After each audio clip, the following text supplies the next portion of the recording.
तो हेलो मेरे प्यारे दोस्तों जी, आप लोग कैसे हैं? उम्मीद करता हूँ कि बिल्कुल आप लोग बढ़िया होंगे और आप लोग को पढ़ाई भी अच्छे तरीक़ा से चल रहा होगा। तो प्यारे बच्चों, आप भी पॉलिटेक्निक एंट्रेंस एग्ज़ाम 2026 की तैयारी कर रहे हैं, तो आप लोग को रोबिस भैया लेकर आ गए हैं पॉलिटेक्निक एंट्रेंस एग्ज़ाम का मोस्ट इंपॉर्टेंट क्वेश्चन प्यारे बच्चों, जो सीधे आप लोग को एग्ज़ाम में आने वाला है। क्या सारा के सारा प्रश्न आप लोग एग्ज़ाम में आने वाला है और सारा के सारा प्रश्न आप लोग को प्रीवियस ईयर करवाने वाले हैं। तो आप भी पॉलिटेक्निक एंट्रेंस एग्जाम का तैयारी कर रहे हैं बच्चों, और अभी तक आप कुछ नहीं पढ़े हैं और आप कमज़ोर बच्चे हैं, तो ये वीडियो को शुरू से अंत तक देखिएगा, क्योंकि आप लोग को पॉलिटेक्निक एंट्रेंस एग्जाम में आप लोग को प्रकाश चैप्टर होता है बच्चों। इससे आप लोग को बहुत क्वेश्चन एग्जाम में पूछा जाता है। क्या बहुत क्वेश्चन पूछा जाता है? मान लीजिए आप लोग को 30 को फिक्स में बिहार पॉलिटेक्निक में आएगा क्वेश्चन जी, इसमें आप लोग को बच्चों ना 20 क्वेश्चन आप लोग को लाइट चैप्टर से आता है। तो आज आप लोग को लेकर आ गए हैं लाइट चैप्टर का मोस्ट इंपॉर्टेंट क्वेश्चन बच्चों, और लाइट चैप्टर का 10 रोज आप लोग क्लास चलेगा। 10 रोज में पूरा लाइट चैप्टर आप लोगों को क्लियर हो जाएगा। तो अभी पॉलिटेक्निक एंट्रेंस एग्जाम 2026 का आप लोग तैयारी कर रहे हैं, तो आप लोग के लिए ये वीडियो बहुत इंपॉर्टेंट होने वाला है बच्चों। और आप लोग को मात्र एग्जाम का 30 दिन बच रहा है। क्या एग्जाम का आप लोग को 30 दिन बच रहा है? बस 30 दिन पढ़ के आप लोग को सरकारी कॉलेज लेकर आना है प्यारे बच्चों। तो अभी जरूर ये वीडियो को शुरू से अंत तक देखिएगा। आपका दोस्त, आपका भाई, आपका बहन भी कोई भी पॉलिटेक्निक एंट्रेंस एग्जाम का तैयारी कर रहा होगा, उनको पास भी ये जरूर वीडियो को शेयर कर दीजिएगा, और न्यू बच्चे एक बार चैनल के सब्सक्राइब कर दीजिएगा। तो चलिए आप लोग को यहाँ से हम स्टार्ट करते हैं। यहाँ से आप लोग को प्रश्न बोल रहा है, ये प्रश्न बोल रहा है कि एक उत्तल दर्पण की फोकस दूरी 20 सेंटीमीटर है, तो इसकी वक्रता त्रिज्या क्या होगी? ये न्यूमेरिकल क्वेश्चन है, आप लोग को सारे बच्चों को देना है। एक उत्तल दर्पण की फोकस दूरी 20 सेंटीमीटर है, तो उसकी वक्रता त्रिज्या क्या होगी आप लोग को बताना है। यहाँ से 10 सेंटीमीटर होगी, 80 सेंटीमीटर होगी, 20 सेंटीमीटर होगी कि 40 सेंटीमीटर होगी। यदि एक उत्तल दर्पण की फोकस दूरी, देखिए बच्चों, उत्तल दर्पण की हम लोग को फोकस दूरी दिया हुआ है 20 सेंटीमीटर। क्या दिया हुआ है? 20 सेंटीमीटर दिया, तो उसकी वक्रता त्रिज्या क्या होगी? तो एफ बराबर आप लोग जानते हैं बच्चों, यहाँ से होता है r/2 होता है। क्या होता है? r/2 होता है आप लोग को। तो यहाँ से वक्रता त्रिज्या बोल रहा है, तो r बटा क्या हो जाएगा? r बराबर क्या हो जाएगा? 2f हो जाएगा, 2f हो जाएगा। तो f के मान हमको दिया हुआ है 20, तो 20 में 2 से गुना कीजिएगा तो आप लोग को 40 सेंटीमीटर आ जाएगा। यहाँ से आप लोग को डी नंबर आंसर क्या हो जाएगा बच्चों? आप लोग को डी नंबर यहाँ से बिल्कुल आप लोग को राइट आंसर है। आप लोग को सारे बच्चों को अच्छे तरीके से याद रखिएगा, और आप लोग को कुछ भी नहीं पढ़े बच्चों, तो आप लोग टेंशन नहीं लीजिए, और आप कमजोर बच्चे हैं तो ये वीडियो को शुरू से अंत तक देखिएगा। चलते हैं फिर आप लोग को अगले प्रश्न की ओर। अगला प्रश्न यहाँ से क्या बोल रहा है, देखिएगा। ये प्रश्न आप लोग को बोल रहा है ना, सुबह आकाश का रंग नीला दिखाई देने का मुख्य कारण क्या होता है? आप लोग को बताना है। सुबह आकाश का रंग नीला दिखाई देने का आप लोग को मुख्य कारण क्या होता है? प्रकाश के अपवर्तन होता है, प्रकाश का विक्षेपण होता है, प्रकाश का प्रकीर्णन होता है, कि प्रकाश का परिवर्तन होता है? सुबह आकाश का रंग नीला दिखाई देने का आप लोग को मुख्य कारण क्या होता है? प्रकाश का अपवर्तन होता है, प्रकाश का विक्षेपण होता है, प्रकाश का प्रकीर्णन होता है, कि प्रकाश का परिवर्तन होता है? तो प्यारे बच्चों, इसका आप लोग को हो जाएगा प्रकाश का प्रकीर्णन होता है। क्या होता है? प्रकाश का प्रकीर्णन होता है। नीला दिखाई देना आप लोग को, आकाश का रंग नीला दिखाई देना प्रकाश के प्रकीर्णन के कारण आप लोग को होता है। यहाँ से आप लोग को सी नंबर यहाँ से बिल्कुल आप लोग को राइट आंसर हो जाएगा, और इसको वेरी वेरी इंपॉर्टेंट कर लीजिएगा। अभी चलते हैं फिर आप लोग को अगले प्रश्न की ओर। देखिएगा, ये प्रश्न आप लोग को बोल रहा है बच्चों कि किस रंग की प्रकाश की तरंगदैर्घ्य सबसे अधिक होती है? किस रंग के प्रकाश की तरंगदैर्घ्य सबसे अधिक होती है? आप लोग को लाल की होती है, बैगनी की होती है, हरा की होती है, नीला की होती है? आप लोग को बताना है। किस रंग के प्रकाश की तरंगदैर्घ्य सबसे अधिक होती है? आप लोग को बताना है। तो किस रंग के प्रकाश की तरंगदैर्घ्य सबसे अधिक होती है? आप लोग को बताना है। पहला नंबर ऑप्शन आप लोग को लाल की होती है, दूसरा नंबर ऑप्शन आप लोग को बैगनी की होती है, तीसरा नंबर आप लोग को हरा को होती है, कि चौथा नंबर आप लोग को ऑप्शन नीला को होती है? तो सबसे ज़्यादा तरंगदैर्घ्य आप लोग को लाल का होता है। किसका होता है बच्चों? लाल का होता है। आप लोग को याद रखना है, इसका आप लोग को हो जाएगा ए इज द करेक्ट आंसर। क्या हो जाएगा? ए इज द आप लोग को बिल्कुल राइट आंसर हो जाएगा, करेक्ट आंसर हो जाएगा। चलते हैं फिर आप लोग को अगले प्रश्न की। देखिएगा, ये प्रश्न बच्चों आप लोग को न्यूमेरिकल प्रश्न है, और ये बच्चे ये प्रश्न के अच्छे तरीके से आप लोग आंसर दीजिएगा। बोल रहा है कि एक उत्तल लेंस की क्षमता -2 डायोप्टर है, तो उसकी फोकस दूरी क्या होगी? उसकी आप लोग को फोकस दूरी क्या होगी? आप लोग यहाँ से फटाफट सारे बच्चों के यहाँ से आंसर देना है जी। क्या हो जाएगी? तो देखिए बच्चों, हमको P बराबर दिया हुआ है -2 डायोप्टर। क्या? -2 डायोप्टर हमको P बराबर यहाँ से दिया हुआ है। क्या दिया हुआ है? P बराबर -2 डायोप्टर दिया हुआ है। तो बोला उसकी, तो इसकी फोकस दूरी क्या होगी? तो P बराबर आप लोग को होता है, फार्मूला होता है ना, 1/f होता है। क्या होता है? 1/f यहाँ से होता है बच्चों। 1/, क्या होता है? सॉरी बच्चों, यहाँ से P बराबर होता है 1/f। तो हम लोग को P के मान यहाँ से कितना दिया हुआ है? यहाँ से देखिए, तो F हम लोग से पूछ रहा है ना, F हम लोग से पूछ रहा है। क्या पूछ रहा है बच्चों? F हम लोग से पूछ रहा है। तो क्या हो जाएगा? तो यहाँ से सेंटीमीटर दे रहा है, तो 100 कर दीजिएगा। तो P बराबर क्या हो जाएगा? तो F बराबर क्या हो जाएगा? F बराबर आप लोग पूछ रहा है, यहाँ से बोल रहा है एक लेंस की क्षमता -2 डायोप्टर है, तो इसकी फोकस दूरी क्या होगी? तो क्या हो जाएगा? आप लोग को हो जाएगा बच्चों, F बराबर हो जाएगा, F बराबर हो जाएगा P गुना 100 क्या हो जाएगा, P गुना आप लोग को 100 हो जाएगा, 100 हो जाएगा। तो P के मान हम लोग को दिया हुआ है -2 और गुना यहाँ से बच्चों कितना कर लीजिएगा, नहीं सॉरी ये गलती आप लोग बना रहे हैं जी, ये ऐसे नहीं बनेगा बच्चों। एक उत्तर लेंस की एक लेंस की क्षमता -2 डायोप्टर है, तो इसकी फोकस दूरी की प्रकृति क्या होगी, तो P बराबर 1/f होता है। क्या होता है, P बराबर 1/f होता है बच्चों। इसका फार्मूला से ना आप लोग को यही फार्मूला से आप लोग को बनाना है, क्या बनाना है, यही फार्मूला से आप लोग यहाँ से फटाफट इसका आंसर बताना है बच्चों। इसका क्या आंसर दे रहे हैं देखिएगा, तो F बराबर यहाँ से हो जाएगा, F बराबर यहाँ से हो जाएगा, F बराबर हो जाएगा 100/100 P यहाँ से हो जाएगा, क्या हो जाएगा 100/P हो जाएगा। यहाँ से 100 यहाँ से ऑप्शन हो जाएगा बच्चों, यहाँ से दिया हुआ -2 डायोप्टर, इसको काटेगा तो 50 सेंटीमीटर अवतल दर्पण हो जाएगा, क्या हो जाएगा 50 सेंटीमीटर आप लोग को अवतल दर्पण होगा। कंफ्यूज आप लोग को नहीं होना, इसी तरीका से आप लोग को पॉलिटेक्निक इंट्रेंस एग्जाम आएगा प्रश्न बच्चों, और इससे बाहर एक भी प्रश्न नहीं आएगा। और आप भी पॉलिटेक्निक इंट्रेंस एग्जाम का तैयारी कर रहे हैं तो ये क्लास को आप लोग मिस मत कीजिएगा बच्चों, क्योंकि आप लोग को अच्छे तरीके से बताते हैं और मोस्ट इंपॉर्टेंट क्वेश्चन आप लोग करवाते हैं। और आप लोग न्यू बच्चे हैं जरूर एक बार चैनल के सब्सक्राइब कर दीजिएगा। चलते हैं फिर आप लोग को अगले प्रश्न की ओर, देखिएगा ये आप लोग को रिपीट प्रश्न आ गया बच्चों, -50 सेंटीमीटर होगा, क्या होगा -50 सेंटीमीटर होगा, आप लोग को ये आंसर याद रखना है। चलते हैं ये प्रश्न आप लोग बताइए, ये प्रश्न भी आप लोग वेरी इंपॉर्टेंट कर लीजिए बच्चों, ये प्रश्न के आप लोग वेरी इंपॉर्टेंट कर लीजिए और इसका आंसर बताइए। ये प्रश्न बोल रहा है कि निकट दृष्टि दोष को दूर करने के लिए किस लेंस का प्रयोग किया जाता है। निकट दृष्टि दोष को दूर करने के लिए आप लोग किस लेंस का प्रयोग करते हैं, अवतल लेंस का प्रयोग करते हैं, बेलनाकार लेंस का प्रयोग करते हैं, उत्तल लेंस का प्रयोग करते हैं, बाइफोकल लेंस का प्रयोग करते हैं। निकट दृष्टि दोष के लिए दूर के लिए किस लेंस के प्रयोग करते हैं, दूर करने के लिए किस लेंस का प्रयोग करते हैं, तो आप लोग यहाँ से अवतल लेंस का प्रयोग करते हैं। किसका प्रयोग करते हैं बच्चों, आप लोग को अवतल लेंस का प्रयोग करते हैं। आप लोग को सारे बच्चों को यहाँ से अच्छे तरीके से यहाँ से याद रखना है।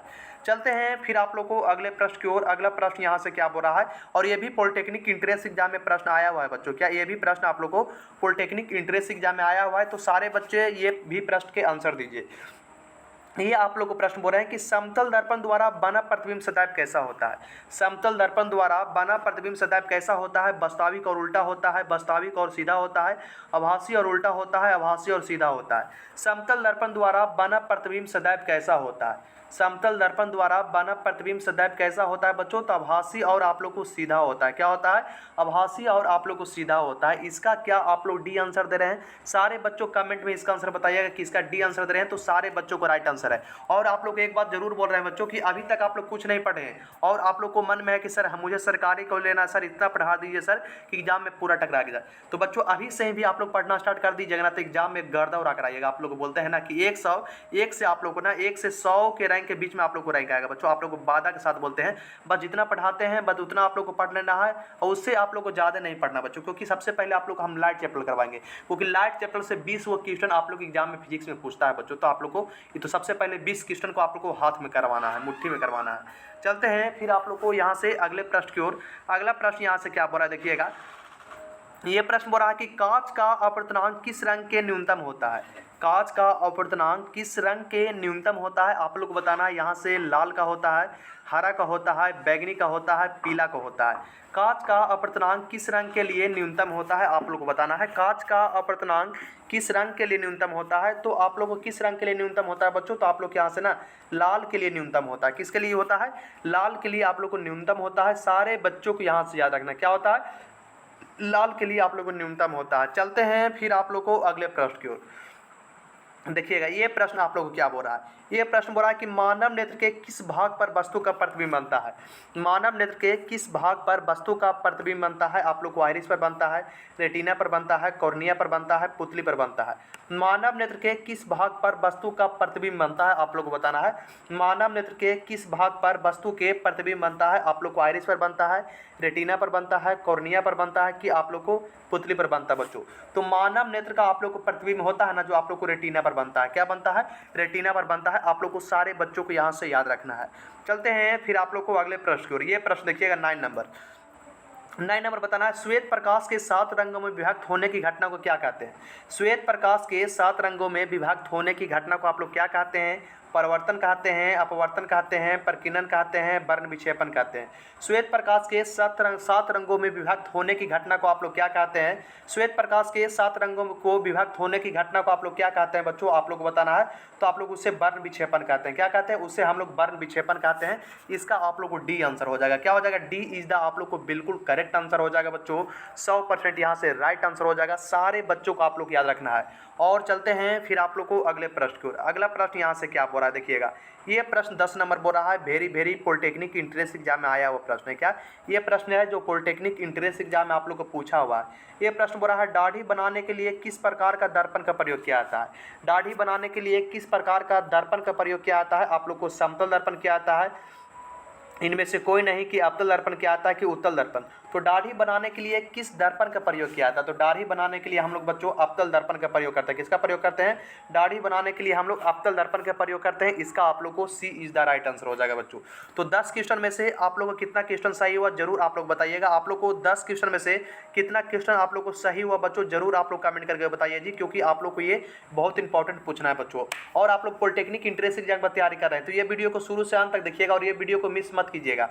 जितना आप लोग का हम वीडियो बनाया है ना उतना ही आप लोग पढ़ के जाइए, एग्जाम में गर्दा उड़ा दीजिएगा। और 100% गारंटी बोलते हैं कि 2026 में ना इससे आप लोग को बाहर एक भी क्वेश्चन एग्जाम में नहीं आएगा।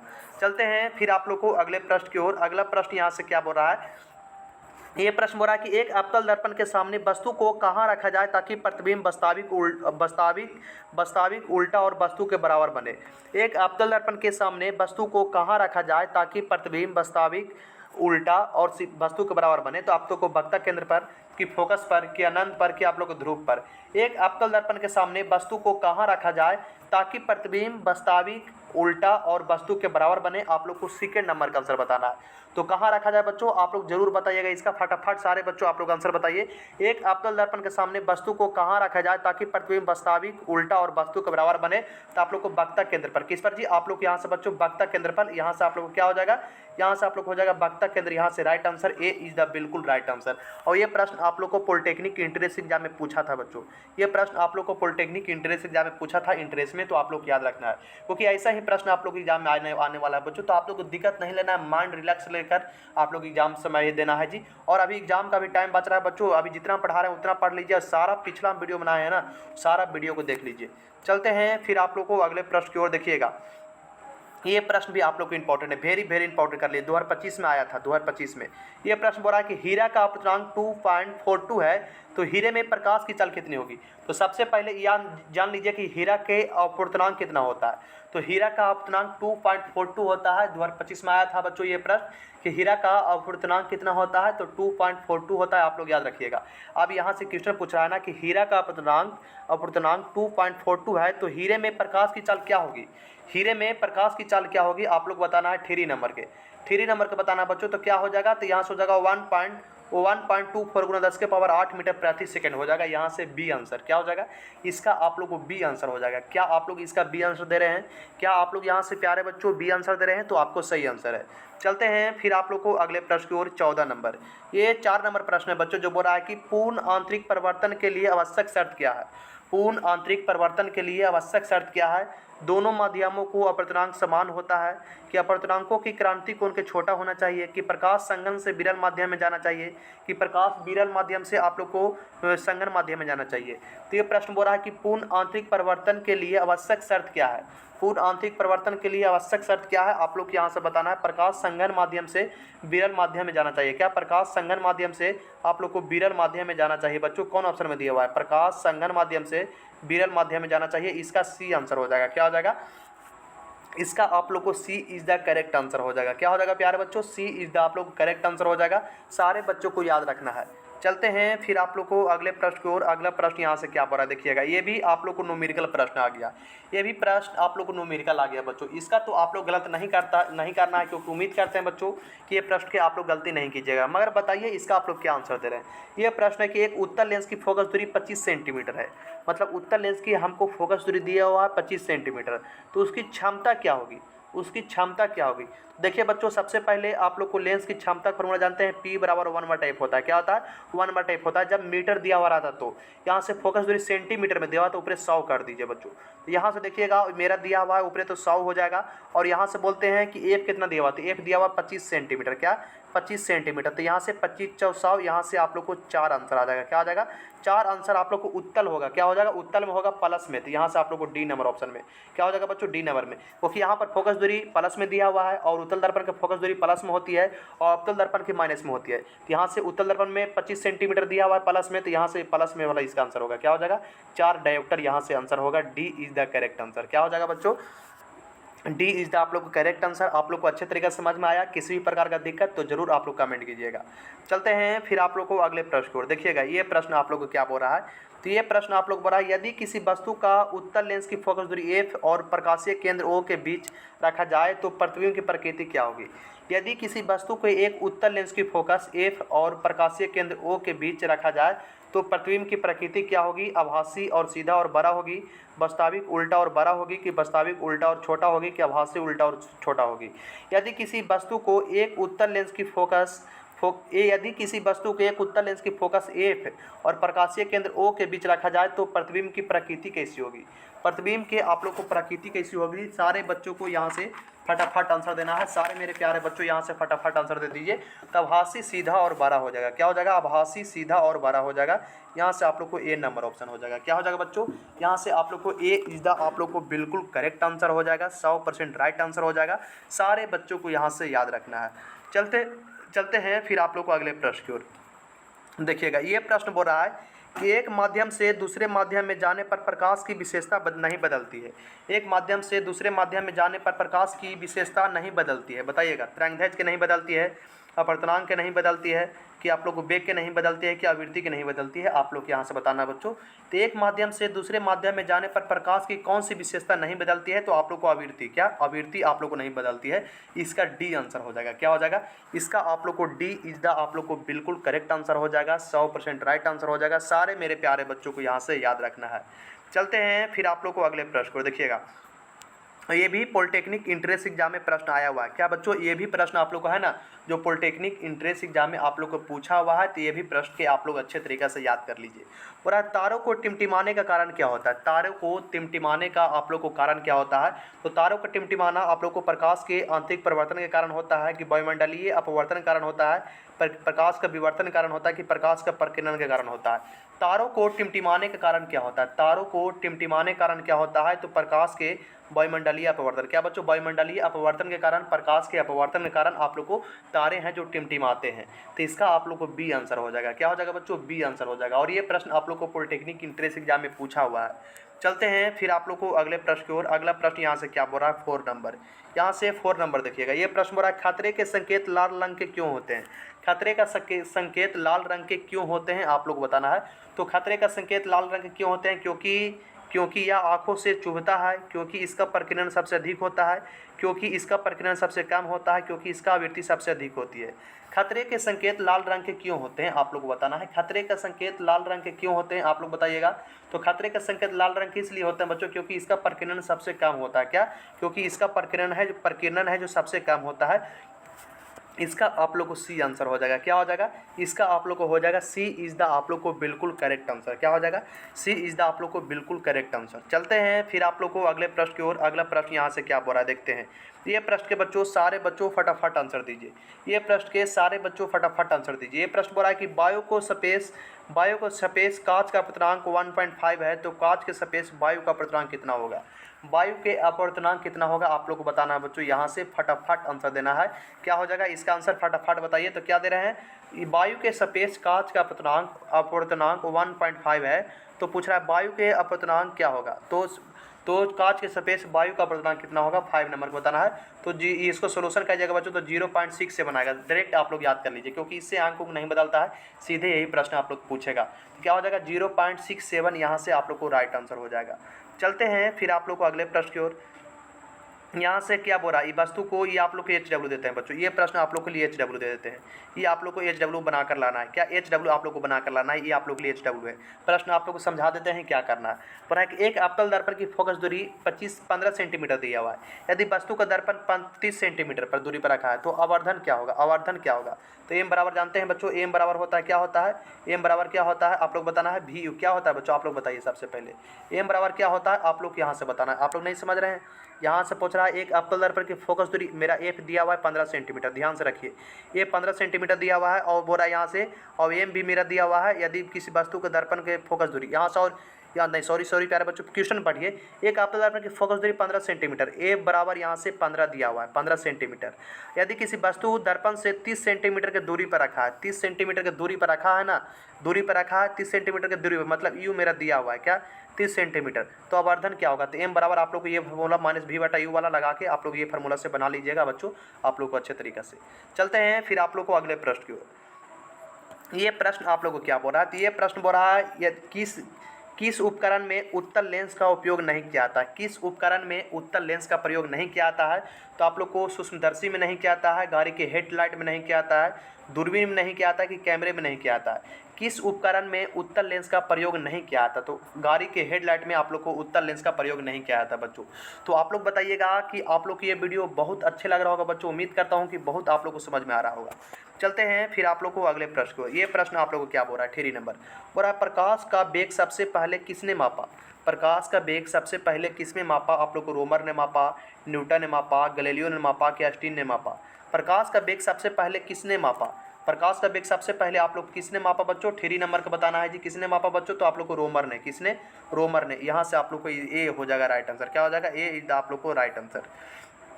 देखिएगा ये भी आप लोग को न्यूमेरिकल प्रश्न है, ये भी प्रश्न आप लोग को न्यूमेरिकल है, इसका आंसर बताइए। एक लेंस की क्षमता 5 डायोप्टर है तो इसकी फोकस दूरी क्या होगी, इसकी फोकस दूरी क्या होगी। तो पी बराबर आप लोग को बच्चों 1/f दिया हुआ है, क्या पी बराबर 1/f आप लोग को दिया हुआ है बच्चों। तो यहाँ पर 100 कर लीजिएगा, यहाँ से पी बराबर 100/f हो जाएगा। फार्मूला ये होता है बच्चों जब सेंटीमीटर में दिया हो रहा है तो आप लोग को एफ बराबर हो जाएगा, यहाँ से फार्मूला आप लोग को हो जाएगा एफ बराबर हो जाएगा, एफ बराबर आप लोग को हो जाएगा बच्चों फार्मूला 100/p आप लोग को हो जाएगा, क्या हो जाएगा 100/p हो जाएगा। तो ऊपर मेरा 100 ही रहेगा बच्चों, और यहाँ से p क्षमता दिया कितना दिया हुआ है 5 डायोप्टर, इसको कितना काटेगा तो कितना आएगा, इसको काटेगा तो 20/100, यहाँ से प्लस में आ जाएगा बच्चों 20/100 की 20 ऑप्शन दिया हुआ है तो बिल्कुल दिया हुआ है, यहाँ से डी आंसर हो जाएगा, क्या हो जाएगा डी आंसर हो जाएगा। चलते हैं फिर आप लोग को अगले प्रश्न को। देखिएगा ये प्रश्न आप लोग को क्या बोल रहा है, ये प्रश्न बोल रहा है कि पानी के अंदर हवा में बुलबुला किस लेंस की तरह व्यवहार करता है।